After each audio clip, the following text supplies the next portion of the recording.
Okay, good morning. When you're adding and subtracting fractions or mixed numbers, the important thing to remember is that your denominators must be equal. So if you're trying to add 3/4 and 1/5, you need to find a common multiple of 4 and 5.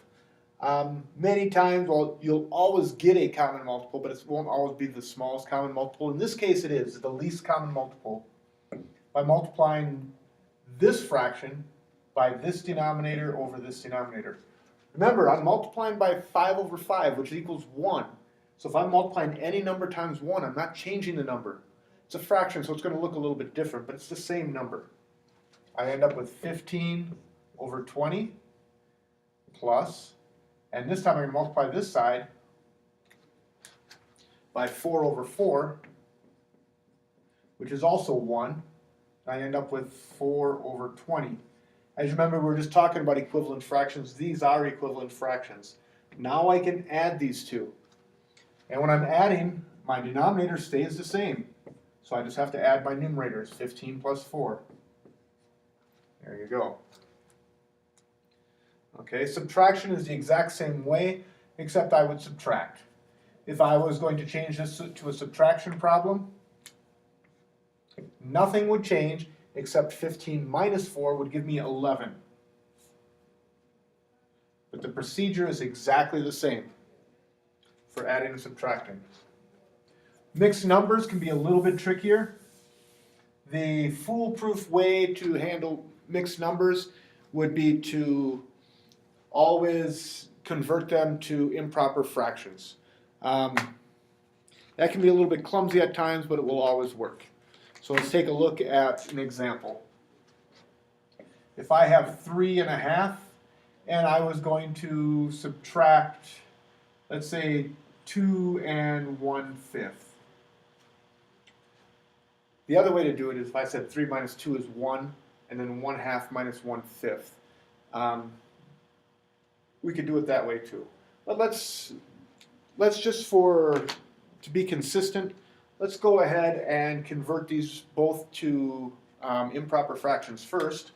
And again, I'm going 3 times 2 is 6 plus 1, 7 over 2, minus 2 times 5 is 10, plus 1, 11 over 5. Now I'm back to where I need that common denominator. I'm going to multiply both by 5. I'm going to multiply this side by 5 over 5, a form of 1, 35/10.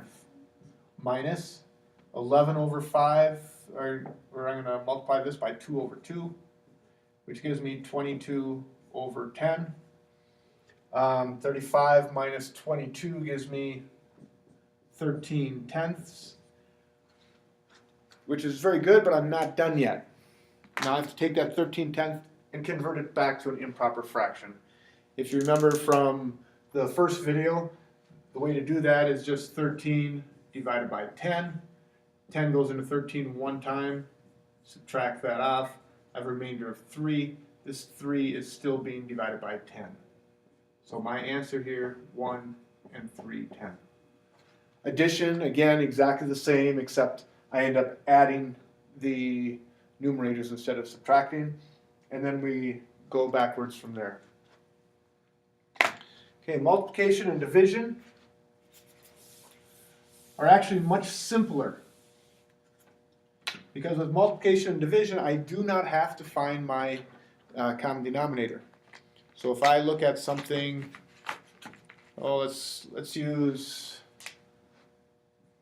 3/7 times 5/6. Easy enough. 3 times 5 is 15. 7 times 6 is 42. I do have to simplify or reduce this fraction. I can see that they both have a common denominator of 3.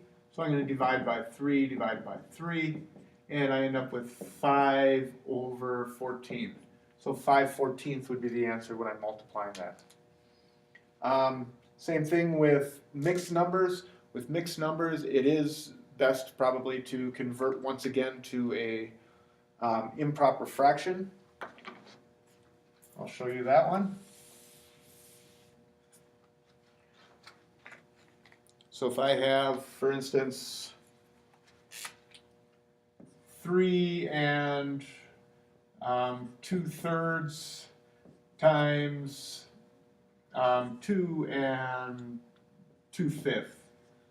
Okay, again, I'm converting to improper fractions. 3 times 3 is 9, plus 2, 11/3, times 2 times 5 is 10, plus 2, 12/5. Let's do the easy one first. 3 times 5, 15. 11 times 12 is 120 and 12, 132. Again, I'm not quite done yet. Now I have to do the division problem. 132 divided by 15. So I can do 132, divide that by 15. Oh, okay. Let me see. Go 90, go 105, go 120. Let's say, let's go 8 times, which would give me 120. And I have a remainder of 12. So I end up with 8 and 12/15. Let me just write that up here, 8 and 12/15. You'll notice that we're not done yet. We still need to reduce our fraction. That can be reduced by dividing both by 3, the numerator and the denominator. Divide by 3, divide by 3, and I end up with 8 and 4/5. And that would be my final answer. Okay, I notice this video is getting a little long, so for this unit we'll have a third section. Let me go ahead and stop the video and we'll talk about division next.